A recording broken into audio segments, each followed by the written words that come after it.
This topic is on the subject of infidelity, not only about the practices, but the thoughts. Some of you may be threatened by the subject matter, but once you're married, fantasizing about a marital affair is totally harmless if you and your partner can keep that to yourselves. Now, what causes the actual act of infidelity in men? Is it hereditary? Is it environment? Or is it Angelina Jolie? Men will say we can't help it if one's weakness is the image of a woman's figure. We love the shape of a woman. We love the feminine shape so much, we lose it whenever we see a Pepsi bottle. Now, are we actually supposed to be with one person for the rest of our lives? It's worth trying, but the practice of everlasting monogamy seems to be a little unnatural. Marriage would be a lot easier if the average lifespan was 5 years. But for some of the married guys I know, even that's too long. In all reality, it's extremely difficult staying faithful to one individual. It's easier to be emotionally involved with one person, but when it comes to butt-naked, nasty sex, a different body and face can be totally stimulating. Or so I'm told. Now, don't get me wrong, there are many benefits in staying with one person. There's a sense of security and stability, and once in a while, you can get away being bad in bed. Another woman's every man's fantasy.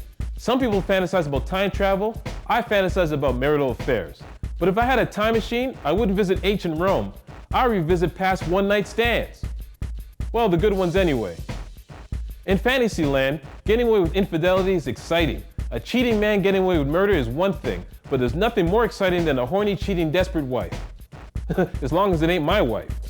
Women will argue that if a man cheats on his spouse, it's because he didn't find his true soulmate. I don't think that's always the case. Very few people on earth can supply all their partner's sexual needs. A man might be with his ultimate soulmate who happens to hate anal. Do you dump your wife and leave her for another simply because she doesn't like being stuffed like a Thanksgiving turkey? You end up going for that other woman who loves taking it from behind but happens to hate intellectual conversation. What do? Overdub her voice with Deepak Chopra? Just for the record, I'm not into anal, but a good sexual relationship is about give and take. So to keep that woman happy, I would have to stand at a distance and feed her naked with a long wooden broomstick. I must say, it's pretty boring having sex with the same person all the time. Why? Because it's the same person all the time. You can find many sexual activities to spice up your relationship all you want, but a man's wife can only dress up as a slutty Catholic schoolgirl so many times. A cheating man is a cheating man no matter how you slice it. And it's wrong for a man to deceive his wife. But at the same time, if a man has his cheating gene, can he be openly honest about his true feelings without getting beat up with that same wooden broomstick?